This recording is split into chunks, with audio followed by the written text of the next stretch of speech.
చాలా టేస్టీగా ఉంది. అసలు నేను ఏం తింటున్నాను అనుకుంటున్నారా? సగ్గుబియ్యం ఉప్మా. ఈ సగ్గుబియ్యం ఉప్మా ఎలా చేసుకోవాలో చూద్దాం రండి.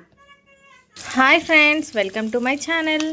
ఈరోజు మేము సగ్గుబియ్యం ఉప్మా చేసుకుంటున్నాం. ఫస్ట్ అందులో ఆయిల్ వేసుకోవాలి. ఆయిల్ వేసుకొని కొంచెం జీలకర్ర, మిర్చి, నెక్స్ట్ ఆనియన్స్ వేసుకొని ఇలా ఫ్రై చేసుకోవాలి. ఇలా మంచిగా ఫ్రై చేసుకోవాలి. సగ్గుబియ్యం ఒక హాఫ్ అన్ అవర్ ముందు నానబెట్టుకోవాలి. నానబెట్టుకున్న తర్వాత ఇలా అయిపోతుంది సగ్గుబియ్యం. మరీ ఎక్కువ నానబెట్టుకోకూడదు. హాఫ్ అన్ అవర్ నానిన తర్వాత వాటర్ తీసుకొని స్టెయిన్ చేసేసుకొని ఇలా తీసుకోవాలి. ఇవి ఫ్రై అయ్యేటప్పుడు కొంచెం సాల్ట్ వేసుకోవాలి. సాల్ట్ వేసుకుంటే త్వరగా ఫ్రై అయిపోతాయి. టేస్ట్ కూడా బాగుంటుంది.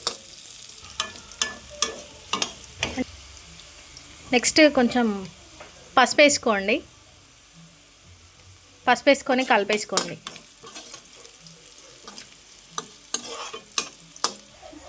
ఇవి ఇటు ఫ్రై అవుతుంటే మనం ఇక్కడ ముందుగా కొన్ని పల్లీలు నువ్వులు తీసుకొని ఫ్రై చేసుకొని ఇలా మిక్సీ పట్టి పౌడర్ చేసుకొని పెట్టుకోవాలి.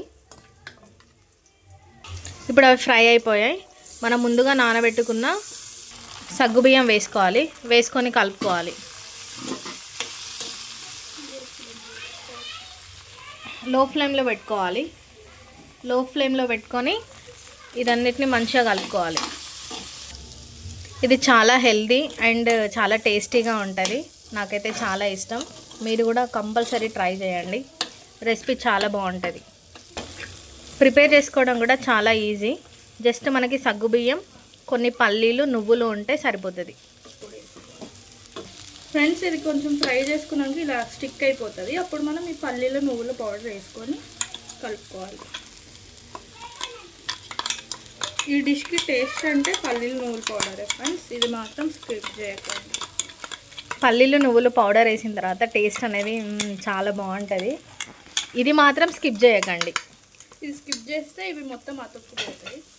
టేస్ట్ కూడా బాగోదు. పల్లీలు నువ్వులు పౌడర్ అయితే కంపల్సరీ వేసుకోండి.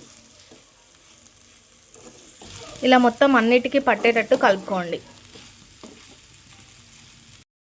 5 మినిట్స్ లో ఫ్లేమ్లోనే ఉంచుకొని కలుపుతూ ఉండాలి, లేకపోతే కింద ఆడగంటుకుపోతుంది.